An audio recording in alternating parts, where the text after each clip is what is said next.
talk about a program that's kind of met Arkansas at the same level, but coming from the other direction is LSU, competing for national championships, but in the last few years, they've dropped off. I don't know that there's a team in the SEC that comes back with more continuity at quarterback, running back, and the two wideouts with Dupree and Durrell than LSU. They seem to be set up for a big year.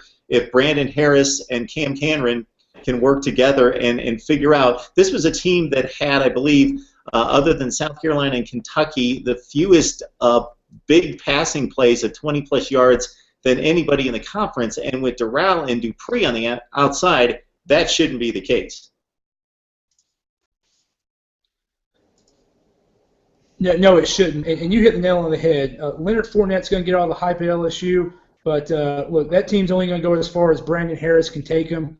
They brought in a couple guys. You got Danny Effley coming back and Justin McMillan, the transfer.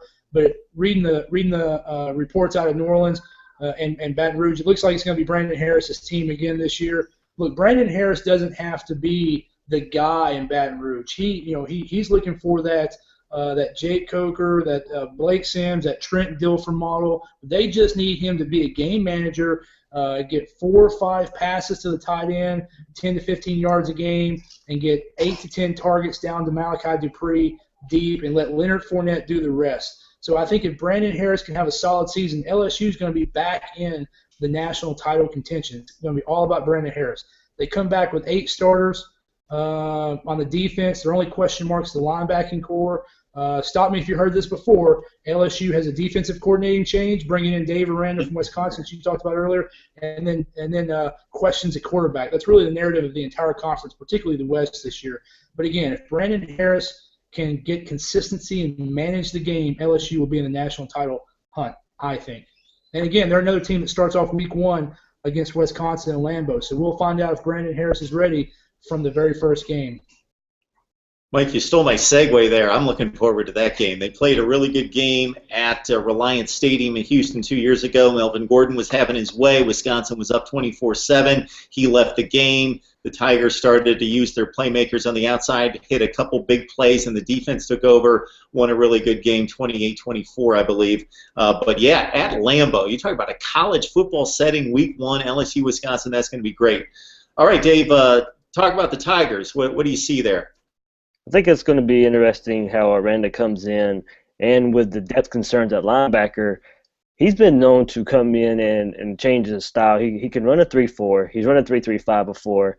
LSU's typically ran a 4-3, but does he come in and run multiples because of the depth concerns they have at linebacker? Kendall Beckwith, comes back, and that was huge for them. They didn't lose a lot of talent, but there wasn't a lot of talent at linebacker to begin with, and that's weird to say about LSU just because we've known that defense just to be, one of the SEC's best, but it's, they're making their 3rd change in 3 years, and, it's hard to put my finger on the LSU team. I'm not sold on them as much as everybody else is, and I'm not sure if it's what happened with the Les Miles situation last year. I think that's another mental thing going into this spring is, yes, they rallied the troops and, sent him out the right way, and, the whole firing thing, if was that going to happen, and it's just, again, with the coaching changes on the defensive side of the ball again, what's the status of this team with Les Miles? What happens if they lose the first game of the year again, or lose a game they're not supposed to, or get beat by Alabama again? Does those rumors come back up? Are they tired of Les Miles? So I think getting tougher mentally about coaching changes and all that is another aspect they can hit the spring with. I have no problem with coaches that are paid to the extent of Mark Richt and Les Miles being held to a standard and then being let go. Now, you better be able to replace them with somebody who's better, but I have no issue with, we're not talking about firing the middle manager at Kmart. We're talking about top-level elite coaches who are being paid prime money to win championships. So if they can't get it done, I have no issue with those moves when they're made, and that was my call on Les Miles and Mark Richt at the time. Chad, your thoughts about LSU trying to keep up with Bama in the West? This is the thing. You would think with this being the season that it is, they get Ole Miss, they get Alabama at home, a bye week in between. Their road schedule is kind of manageable. For the most part, they go to A&M there towards the end of the year, but it's somewhat manageable for them. It is going to be a task, I think, a little bit at the linebacking position, kind of going off what David said there a little bit, in the fact that, you get Beckwith, but outside of him, is there anybody that's really all that special? You're going to look for some guys to step up. Michael Divinity, who was an early enrollee, is a guy that you're going to look at who very well could be in a starting position. Senior Corey Thompson's another guy that you may look at. He's typically been a safety, but he also could be that hybrid type of back and linebacker safety type guy. You want to turn around and you want to look at the fact that incoming freshman, highly touted running back Devin White, apparently they're trying him out at the linebacking position. That's what the word is on the street, so that'll be kind of interesting. That's how much they want to address that position. So I think that's going to be the big thing, is getting the guys in place, finding out who their playmakers are going to be at that position, and work on educating them and making sure that they've got a pretty solid starting front, and then go from there to see if they can get anything in the two deep. But that linebacking position could be problematic for them, especially considering that their defense was that passing anyways wasn't that great, man. I mean, their passing defense was one of the lower it's been in quite some time.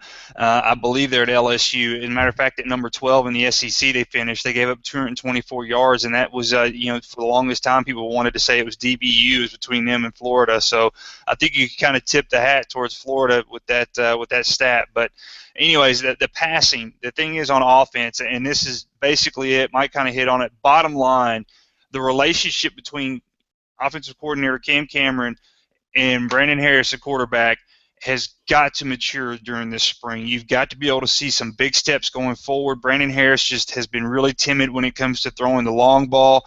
Guys that I've talked to that have been covering the beat, a lot of them say it's just because he has some issues with trying to learn the offensive scheme at times. He's a great pure athlete, but he struggles with the aspect of learning the game and his football IQ. So that being said, I feel like Cam Cameron and him have really got to be able to make sure that their relationship is key going into the spring, and making sure that the communication is there so that he can help Brandon Harris mature more as a quarterback and be able to see those deep routes open up. Because, like Mike had said earlier, if you can't get that passing attack going, you're going to have some issues.